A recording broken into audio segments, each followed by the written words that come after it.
I'm going to talk about parafunction. Just like Dr. Eisberg is passionate about radiography. This is so terrific to watch her talk about what she knows. But then when you talk about what her passion is, man, she is on it.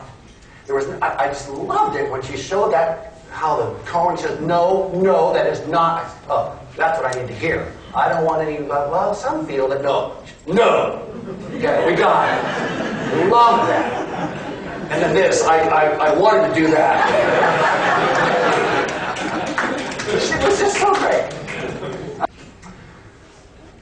So everything boils down to diagnosis. And in dentistry, specifically in the two parts of diagnosis is always two things. It's always the nature and the cause of a disease or injury. Dentistry is fantastic at identifying the nature of a disease or injury. We describe the nature of the disc, where it goes, when it gets there, the force on it, the shape of the teeth, the wear facet on the teeth, the condition of the musculature, how the teeth line up when they're clenching, what this kind of pain.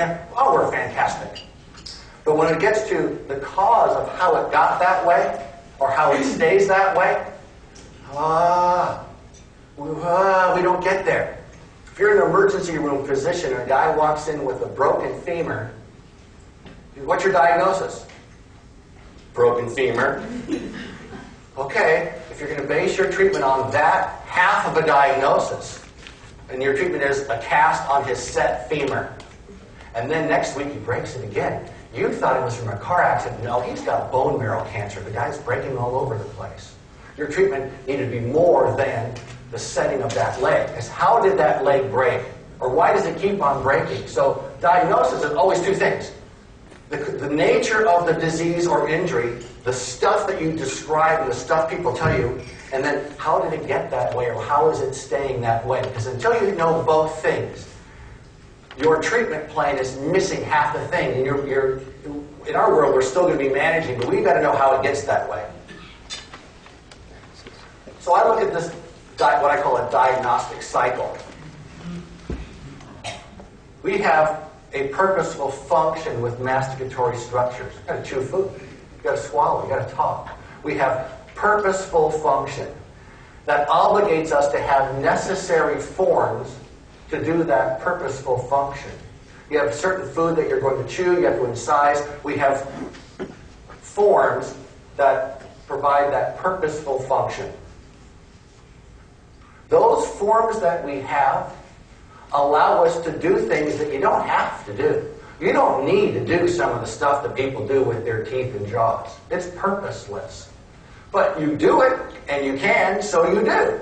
And if there's no signs or no symptoms, okay. So trigeminally mediated disorders. Oh, I see what it is.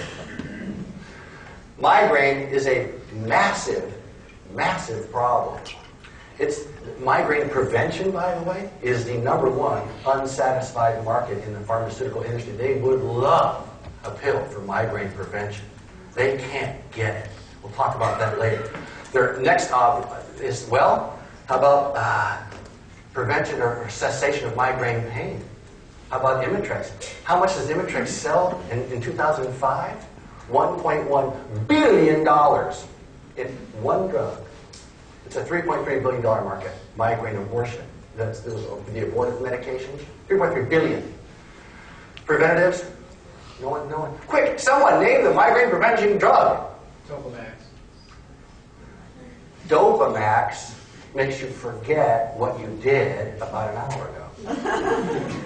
So there's a whole bunch of drugs that we're going to talk about. Depakote makes you fat and nauseous. Works great. Chicks will not take it. Topamax, they lose their appetite and they lose some weight. Dopamax. That's why Topamax is the #1 migraine prevention medication, because the side effects are agreeable.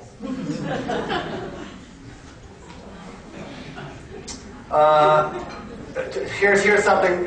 USA, 12% of the population reports migraine. If you're in Switzerland, it's worse. I looked up here. I wanted to show Dr. Eisberg. There's no migraine in Sweden, so I'm moving. That way, how does it stay that way? So you've got these 4 inputs into the trigeminal sensory nucleus. The assumption is it must be receiving excessive nociception. It gets too much bad news. It can't handle the bad news. So when I ask somebody, how are you feeling? They go, up yours. Has she been bothering you all day? Because it wasn't me. So